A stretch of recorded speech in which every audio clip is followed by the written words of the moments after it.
The diamond on my finger was a promise. It was supposed to mean a happy future, one that Kale and I had carefully planned together. For 5 years I had been imagining the life we would build step by step, like building a Lego castle with all the pieces in the right place. But one single talk changed everything. That night, all my dreams from the last 5 years and even a special family treasure went straight into the garbage. The ring on my finger, which had once felt like a symbol of love and hope, suddenly felt heavy and empty. Before I continue further, don't forget to subscribe and join the awesome community. Drop a comment below to tell me where you're watching from and what you think of the story. The ring was supposed to be a promise. Not just a promise of love, but a promise of a future I had been carefully planning, like filling out a big chart with colors and stickers for 5 long years. Kale seemed perfect. He was funny and kind. He had a smile that could make anyone happy, a smile that could melt even the coldest heart. His laugh was like a song, and it made my heart feel like it was flipping and jumping in the air. I had imagined us laughing together every day, building a life full of happiness. We had big dreams. We were going to live in a small but perfect little house with a blue door, just outside the city. That blue door was special in my mind. Every time I said no to a fancy dinner, a short weekend trip, or a new pair of shoes I didn't really need, I imagined that door. It was like my North Star, guiding every choice I made. That door represented our future, a safe and happy place where we would live together, surrounded by love and the fruits of our hard work. I had worked very hard to save money. I had saved $30,000.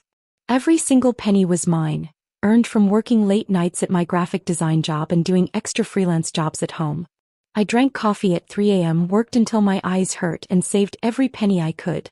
My friends often said I was both amazing and a little crazy for saving so much money.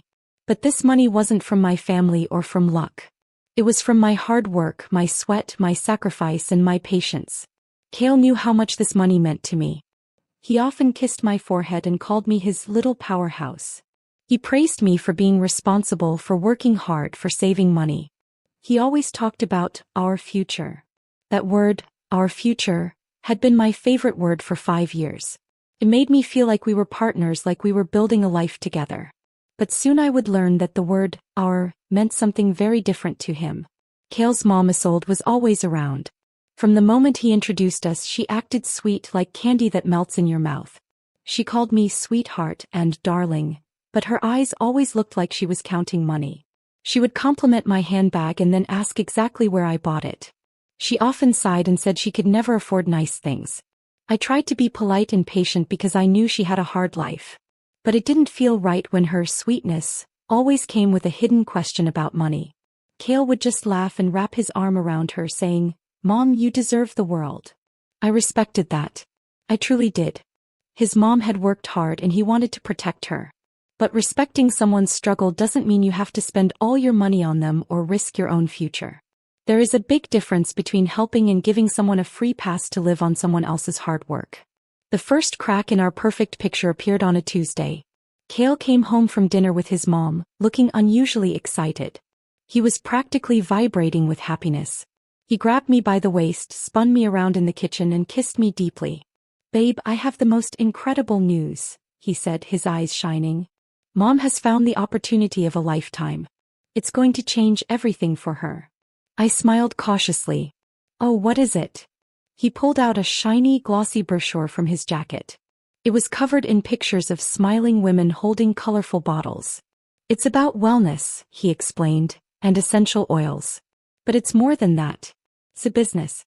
You build a team and you can make money from other people too." My heart sank. I had seen friends get burned by these opportunities before. They were called multi-level kaleting schemes or pyramid schemes. People ended up losing money instead of making it. And now it seemed that Kale wanted to use our money for the same thing. "Kale, honey," I said gently, "those things are really risky. Most people don't make money from them. You could lose a lot." He waved his hand dismissively. No, this one is different. It's brand new. It's a ground floor opportunity. You see, the problem is the starting package, the Diamond Founders Kit. It's the best one and it sets you up for success right away. But it's a little steep." I held my breath. "How steep?"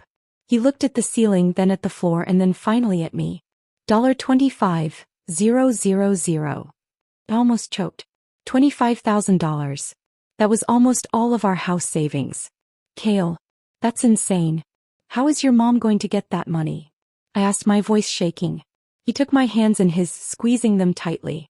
His eyes looked pleading, almost sad. Well, I was thinking we could help her, from the house fund. I felt the air leave my lungs. It was as if he had suggested burning our carefully saved money for fun.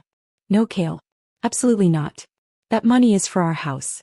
It's for the house with the blue door. It's for us, I said, my voice firm and cold, though my heart was shaking. His smile disappeared completely. His grip on my hands tightened. But this wasn't a comforting hold. It felt controlling. Babe, come on, he said. It's an investment. She'll pay us back. Maybe double in a year. Think about it. We could get an even bigger house. No, I said, pulling my hands away. This money is mine and yours. I worked 5 years to save it. We are not gambling our future on your mom's dream that probably won't work. Suddenly, the charming, loving man I had fallen in love with was gone. A stranger stood in his place, someone with hard eyes and a cruel set to his mouth. He scoffed, making a short, ugly sound. You think you're smarter than everyone, don't you? My mom has had a hard life. She deserves a break. You're being selfish. Selfish? I was in shock. I wasn't being selfish. I was being responsible. That money was for our future, for the house we dreamed about, for the life we were building together. His face turned red with anger. He took a step closer and his voice dropped to a low, menacing hiss. It doesn't matter whose name is on the account. We are supposed to be a team, a family. But you wouldn't know anything about that. You act like a greedy dragon hoarding money. The word shameless hit me like a slap in the face. That word had been used by his mother on a cousin once. It was a word meant to make people feel guilty, a weapon disguised as language. I just stared at him, my mind spinning, trying to process this terrible change. The man who put a ring on my finger just 3 months ago now looked at me with pure contempt. I can't believe you just said that, I whispered, my voice trembling, my heart hammering against my ribs. He didn't back down. Instead, a smug, cruel smirk spread across his face. He crossed his arms, looking down at me as if I were a naughty child. You have to understand, babe, he said, his voice dripping with poison. This isn't really a request. The decision has already been made. I already told her she could count on us. I promised her the money this evening. You promised her? I repeated, my voice barely a whisper. Of course I did, he snapped. She's my mother. When she is in need, I help her. That's what a good son does. That's what a family does. You wouldn't understand because you've never been in a situation like hers. You've never felt helpless. You've never had to watch your mother cry because she can't fix the car or pay a bill. You don't know what it feels like to be completely helpless. The emotional blackmail was so clear, so obvious, it was almost insulting. He was trying to make me feel guilty by using his mother's past struggles. But it didn't work. All I could see was the future we had planned, slowly dissolving into a cloud of expensive oils, empty promises and broken dreams. This isn't helping her, Kale. I shouted, my voice shaking with anger. This is enabling her. You're throwing our future into a financial black hole. $25,000 for what? A box of oils and a pipe dream. Do you have any idea how long it will take to save that again? It's an investment, he roared, slamming his hand down on the kitchen counter. The cups rattled in their saucers. Why can't you get that through your thick, stubborn skull? You're so obsessed with risk you can't see the opportunity right in front of you. This is our chance to get ahead, to really build something. Our chance or your mom's? I asked quietly, realizing the truth. His anger was slowly fading, replaced by a softer, pleading look, the kind that had once made me fall in love with him. He tried to take my hands again. Baby, please, he said softly. I'm sorry. I'm just stressed. I want to see her happy for once. Please don't do this to me. Don't make me go back on my word. It would break her heart. But when I looked into those big brown eyes that had once been warm and full of love, they looked hollow. All I could see was the calculation behind them, not care, not love. I knew then that the man I thought I knew, the man I had planned my future with, was gone. The ring on my finger was no longer a promise of love. It was a warning. And that night, after everything that had happened, I made a choice. I didn't want to give up my future, my dreams, or my hard work to someone who didn't respect them. I took off the ring and let it fall into the garbage. 5 years of planning, saving, dreaming, it all went in that trash can. It was painful, yes, but it was necessary. Because sometimes, love isn't enough when respect and trust are gone. As he was talking, his phone buzzed on the kitchen counter. The small buzzing sound felt loud in the quiet kitchen. Cale looked at it for a moment and I saw a flicker of panic cross his face. Then like magic he smoothed it over with a smile. A fake, proud smile, the kind someone wears when they think everything is under their control. "We need to fix this now," he said, his voice quick and sharp. "There's nothing to fix," I said in a calm voice, trying to sound steady even though my heart was racing. "The answer is no. You can call your mom and tell her you made a mistake. Tell her you spoke out of turn. Tell her whatever you want, but that money is not leaving my account." A vein popped out on Cale's forehead. His eyes narrowed and he looked like he might explode. "You are being really mean," he hissed, his voice shaking a little. Just then his phone rang again. The screen lit up with a bright picture of a smiling Isolde. Before I could move or react, Cale snatched up the phone and pressed the speaker button. He held it up like a trophy. A wicked, triumphant gleam appeared in his eyes. He looked like he thought he had already won. "Hi, sweetie," said Isolde from the phone, her voice chirpy and happy, full of excitement. "I was just calling to see when I could come over. I want to thank my wonderful future daughter-in-law in person for this amazing gift. I'm so overwhelmed. I've already been looking at the color swatches for my new Cadillac." I looked at Cale. My blood turned cold. He had planned this perfectly. This was his ultimate move, like a chess master setting up a checkmate. He had put me in an impossible position. I could either become the mean, unkind person who crushed his mother's dreams in that moment, or I could surrender my hard-earned money, the money I had worked for and saved for years. He was smiling at me with that smug, possessive grin. The kind of smile that said, "Gotcha. I win. You have no choice."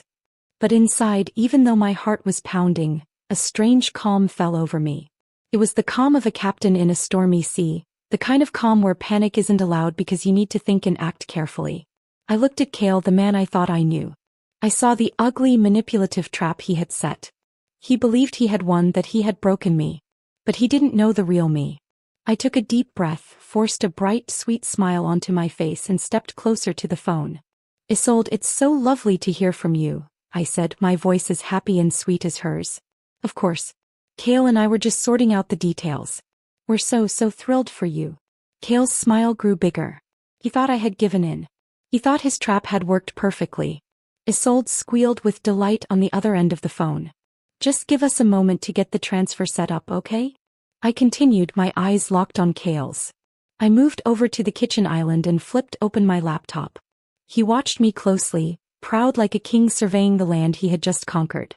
But he didn't realize something important. He wasn't the king. He was just a jester making a fool of himself in his own little play. I opened the page for my $30,000 savings account. The numbers glowed brightly on the screen like a treasure chest. Cale's eyes followed my fingers, thinking that any second I would give in and send the money. But instead of going to the transfer page, I opened a new browser window and typed in the name of the best divorce lawyer in the city. Cale froze. His smug, triumphant smile faltered. He was confused, but he couldn't see the screen clearly. All he knew was that I wasn't doing what he expected. Isolde, on the phone, was still bubbling with excitement, completely unaware of what was happening. "Oh, is everything all right over there, kids?" she asked, her voice filled with a tiny bit of worry. "Everything's perfect, Isolde," I said, my voice cheerful and bright. I minimized the lawyer's website quickly and went back to my banking portal. Cale leaned closer, still smiling, thinking he had won. He puffed out his chest, proud of himself. "Hey, Mom. I told you she would understand," he said into the phone. "She's sensible and has a good head on her shoulders. She just needed a minute to process everything. Teamwork makes the dream work," I said, my voice dripping with irony, like a secret joke only I understood. I clicked on the transfer option, but not for $25,000 like he expected. I moved the entire $30,000 to a secondary account he didn't know about. My emergency fund. My secret stash.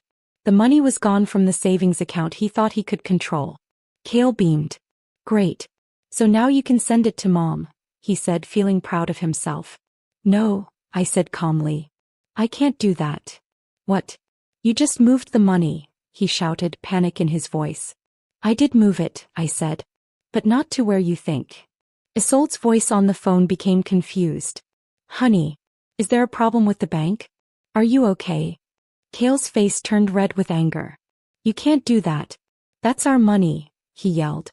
No, Kale, I said quietly, my voice low and dangerous. It was never our money. It was mine. I was generous enough to share it for a future with you, a future I had dreamed of for 5 years. But as of 10 minutes ago, that future doesn't exist. I took a step closer, my eyes locked on his. I reached up and pulled the diamond ring from my finger. It wasn't a huge diamond, but it was beautiful. For years it had meant everything to me, hope, love, dreams. But now it represents a lie. You and your mom seem to like high-risk, high-reward investments, I said, my voice full of cold anger. Here's one for you. I held the ring over the kitchen sink where the garbage disposal waited. Kale's face turned white. He realized too late what I was about to do. Don't you dare, he whispered, a strangled voice starting to lunge toward me, but he was too far. Isolde was yelling from the phone. Kale, what is she doing? Tell me. What's happening? With a calm flick of my wrist, I dropped the ring. It made a tiny, almost soft clink as it fell into the metal blades deep in the garbage disposal. For a moment it felt like the world stopped. Kale froze mid-lunge, his face twisted in shock and horror. Isolde was screaming over the phone, frantic. Then, with a deliberate calm, I flipped the switch on the wall. The roar of the garbage disposal was deafening, like a wild storm. The sound filled the kitchen, shaking the floor and the walls. It was as if all our dreams, all the time we had spent together, all the plans we had made, were being crushed and shredded into tiny pieces. Kale's face was frozen in disbelief. His smirk, his arrogance, his anger, they all vanished, replaced by pure shock. He stared at the sink as if I had thrown his very heart into the grinding metal.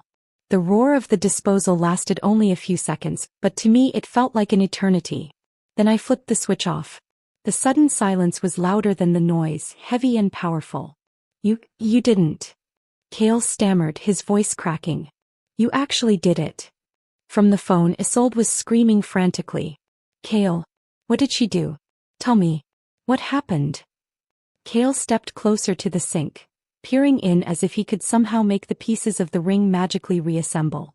His face was a mask of anger, shock, and disbelief. He had thought he could control everything, that I would obey, that I would give in. But he was wrong. I stood back, arms crossed, my face a hard mask of calm fury. Inside, my heart was racing, but outside I looked like I had all the control. For years I had been kind and patient, thinking that love and trust could solve anything. But sometimes people like Kale and Isolde only understand actions, not words. And now they were learning a lesson they would never forget. Isolde continued to scream on the phone. Kale, what did she do? Why is there noise? Is she crazy? Tell me. Kale. Kale's voice trembled. You can't do that. That's not fair. That's insane. It's called standing up for myself, I said, my voice steady. I trusted you, Kale. I believed in our plans. I gave you 5 years of my life and you tried to trick me. You tried to trap me. But not anymore. This money is mine. My dreams are mine. And this ring, this symbol of a future that no longer exists, is gone too. It's done. Just like us. The kitchen was silent except for Isolde's frantic screaming from the phone and Kale's stunned breathing. He couldn't find words. He couldn't move. He realized that for the first time in years he had no control over me or my choices. I looked at him, my eyes cold but my mind clear. You wanted to see shamelessness? I asked quietly. This is shameless. This is me taking back my life. Kale's chest heaved, his face pale. He had never seen me like this before. All the smirks, all the manipulation, all the attempts to make me give in, they were gone. I had broken the spell. I had turned the tables. Isolde continued to scream from the phone. I didn't answer her. I didn't care. The sound of the disposal grinding, the clink of the ring, and the sight of Kale's stunned face was more powerful than any words. Kale sank into a chair, shaking. He couldn't believe what had just happened. He had thought he could control the situation, but now he had lost everything. His plan had failed. His tricks had been undone in a single decisive moment. Me. I felt a strange mix of anger, relief, and power. For the first time I wasn't afraid. I wasn't trapped. I wasn't a pawn in someone else's game. I was free. I had stood up for myself. I had taken back control of my life. The kitchen smelled faintly of burnt metal from the disposal. The noise had stopped, but its echo stayed in the room like a warning. Cale didn't speak. He didn't move. He just stared at the sink, realizing that the life he had planned for himself, and for me, was gone. I closed the laptop, stood tall, and walked over to the counter. "Cale," I said, my voice quiet but firm, "this is the end. Don't ever try to manipulate me like that again. And as for your mother..." I let the words hang in the air, sharp and final. Isolde kept screaming from the phone. "Cale, what is she doing? Tell me. Why is she doing this? Cale, talk to me." I picked up the phone and ended the call. The sudden silence was almost satisfying.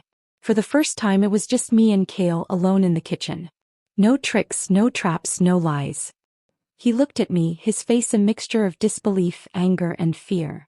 He had never imagined I could do something like this. I had taken control. I had turned the tables. I had taken my life and my money back into my own hands. And in that moment I realized something powerful.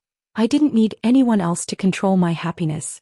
I didn't need anyone to make decisions for me. I was capable. I was strong. And I would never let anyone, not even someone I loved, try to trap me again. Cale sat there frozen while I walked out of the kitchen. I felt lighter than I had in years. I had won. Not with anger, not with yelling, but with calm, careful action. I had protected myself, my money, and my future. And that, I realized, was worth more than any diamond, any Cadillac, or any fake smile. For the first time in a long time I felt completely free. I walked over to the counter, picked up his phone, and calmly turned off the speaker. I held it out to him. "You should probably talk to your mom," I said, my voice very calm, almost like I was reading a story out loud. "Tell her that there's been a change about her money plan. Something has changed and she should know about it." He grabbed the phone quickly, his eyes wide like a frightened animal. He held it to his ear and turned away from me. "Mom, calm down. No, everything is, just calm down. I'll call you back," he stammered. His hand was shaking so much that I thought he might drop the phone at any second. He ended the call and turned to look at me, his face full of anger and disbelief. "That was a 2-carat diamond," he hissed, his voice shaking. "My grandmother's diamond. Do you know what you just did?" "Yes," I said, meeting his eyes without blinking. "I got rid of something that was given to me in a tricky way. It was supposed to mean we were partners, planning a future together. But you showed tonight that none of that was real. So the diamond doesn't mean anything anymore. It's just a rock. And now it's broken. It's gravel. You're going to pay for this," he growled, stepping closer. "You owe me for that ring. You owe my mom for making her upset. You can't just do this and think nothing will happen." I let out a short, sharp laugh. It sounded brittle and mean, almost like a twig snapping in the wind. "Oh, you owe her? Let's be very clear, Cale. I don't owe you anything. Our relationship is over. Our engagement is over. And you will leave my apartment tonight." His jaw dropped. "Your apartment?" he whispered in disbelief. "This is our apartment. We signed the lease together." "No," I corrected him firmly. "I signed the lease before you moved in. You were added as a resident. You are not the main person on the lease. I checked this morning after I looked for divorce lawyers. You have no right to stay here if I ask you to leave. And I am asking. Get out." The color left his face. He looked around the living room at the sofa we had picked together, the art I had chosen, the life I had built that he had been a part of. He finally realized he had made a big mistake. He hadn't just lost a chance to make money for his mom. He had lost his home. "You can't be serious," he whispered, his confidence gone and replaced by fear. "Where am I supposed to go? I can't just leave." "I hear Isolde has a nice ground floor apartment," I said, my voice dripping with sweet sarcasm. "Maybe you can sleep on boxes of essential oils. I'm sure they smell nice and soft. Very comfortable, I imagine." That was the last straw. He lost all control. He let out a roar of pure rage and ran toward the kitchen island where my laptop was sitting. He grabbed it and held it high above his head. For a terrifying second I thought he was going to smash it into pieces on the floor. "If I'm leaving, I'm not leaving empty-handed," he yelled. "This is a company laptop. I'll sell it. You owe me for this." He was wrong. It was my personal laptop worth thousands of dollars, filled with my work, my freelance projects, my portfolio, my entire life. But he didn't care. He only saw something he could take to hurt me, something valuable he could grab in a blind panic. He ran toward the front door, clutching the laptop like it was a football. "Cale, don't you dare!" I screamed, running after him, my heart pounding so hard I thought it might burst. He fumbled with the door, his hands shaking so badly he almost dropped the laptop. He opened the door and bolted into the hallway. I was right behind him, but I knew I couldn't catch him. Panic ran through me. He was going to steal my laptop, the one thing that kept my work and my independence safe. "Give it back. That's my property," I yelled, my voice echoing through the empty hallway. He didn't stop. He was heading for the emergency stairs at the end of the corridor. He was fast and I knew I couldn't reach him. I felt my chest tighten. This couldn't be happening. He was going to get away with stealing my laptop, my work, everything I had been building. Then just as he reached the stairs, another door opened.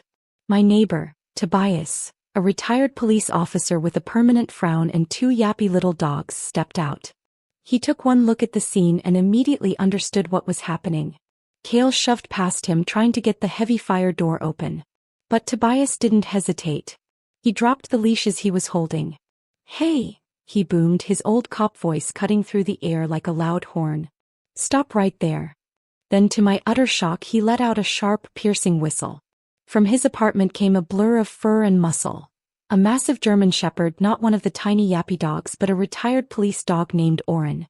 Oren charged at Cale with incredible speed. He moved like a missile, silent and deadly, focused on one target, Cale. He didn't bark or make a sound. His muscles were tight and ready and his eyes were locked on Cale. Cale, halfway through the stairwell door, glanced back. His eyes went wide with fear when he saw Oren running toward him. He tried to slam the heavy fire door shut, but he was too slow. Oren hit the corner of the laptop that Cale was still holding. There was a sickening crunch of plastic and metal. Cale screamed, not in pain but in panic. He tried to pull the laptop away, but Oren held on tight and yanked backward with all his strength. The laptop flew through the air, spinning end over end before crashing onto the tiled floor. The screen shattered into a million pieces. My heart sank, but at the same time a small part of me felt relief. He wouldn't get away with it. Cale stumbled backward into the stairwell and tumbled down a few steps, making a loud, clattering noise that echoed through the building. Tobias moved with the speed and precision of a man who had spent decades as a cop. "Oren, drop it," he commanded. The dog immediately obeyed and trotted back to his side, looking proud of himself.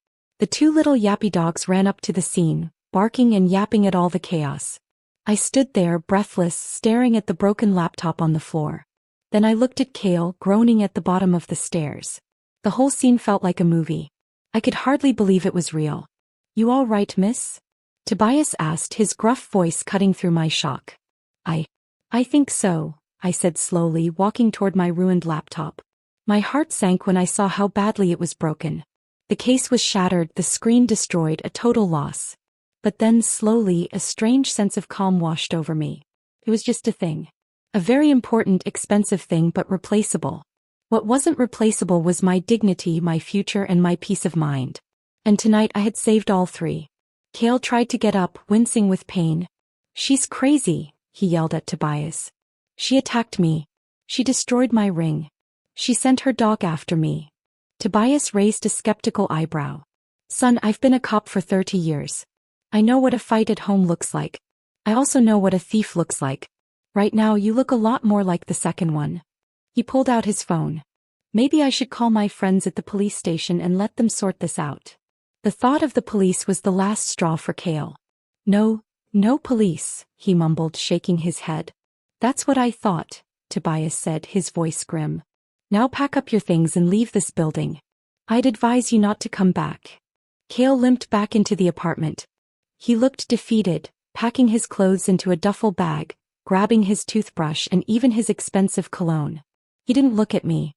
Every now and then he glanced at the garbage disposal, and a fresh wave of misery washed over his face. He packed up his life in under 10 minutes. When he was done, he paused, looking at me one last time. The anger in his eyes was gone, replaced by a hollow emptiness. "Was it worth it?" he whispered, his voice barely audible. "All of this, over some money?" "It was never about the money, Cale," I said, my voice finally clear and strong. "It was about respect. You didn't respect me, my work, or our future. Money was just how I found out. That's all." He had no answer. He just stared at me for a moment longer, then turned and walked out of my life forever. Limping down the hallway, he disappeared, leaving only the sound of his footsteps fading away. After he left, Tobias nodded at me. "Let me know if he comes back," he said. He and his dogs retreated into his apartment, leaving me alone in a sudden, peaceful silence. I spent the next hour cleaning up. I packed the last of Kale's things into a box to leave by the dumpster. I made a cup of tea and then did something I should have done 5 years ago. I opened a new spreadsheet. At the top, I didn't write house fund. I wrote my future. The $30,000 was still there, safe in my private account. Minus the cost of a new laptop, it was all mine. The down payment for a house wasn't gone. It wasn't lost. It was just repurposed. It was now a down payment for a life that belonged only to me. The next morning, I kept my 9 a.m. appointment with the lawyer, just to make sure there were no loose ends. A few weeks later, I got a long, rambling email from Isolde. It was full of accusations, angry words, and even Bible verses, demanding I pay for her emotional trauma and lost business opportunity. I forwarded it to my lawyer, who sent a short, simple cease and desist letter. I never heard from her again. The blue door I had dreamed of for so long is still out there somewhere in my future. But I'm not rushing anymore. I bought a new laptop, a better one than before. I took a solo trip to Italy, something I had always wanted. And every time I turn on my garbage disposal, I smile. It's a small, expensive smile, sure, but it reminds me of something very important. Some things in life are worth grinding into dust to make way for something better. Something new. Something entirely my own. And tonight, as I sit quietly in my apartment, sipping tea and looking at the city lights outside my window, I feel a sense of peace that I have never felt before. I feel strong, independent, and ready for the future. I know that life is full of challenges, but I also know that I can face them, that I can protect what is mine, and that I can always start again. The past 5 years of my life, the struggles, the betrayals, the heartbreaks, they were all lessons. Each of them taught me something. They taught me who I really am, what I am capable of, and what I truly deserve. And now I am free. Free from Kale, free from his mother, free from anyone who thought they could control me. My future is my own. And that is worth more than any diamond, any money, any stolen laptop. That is worth everything.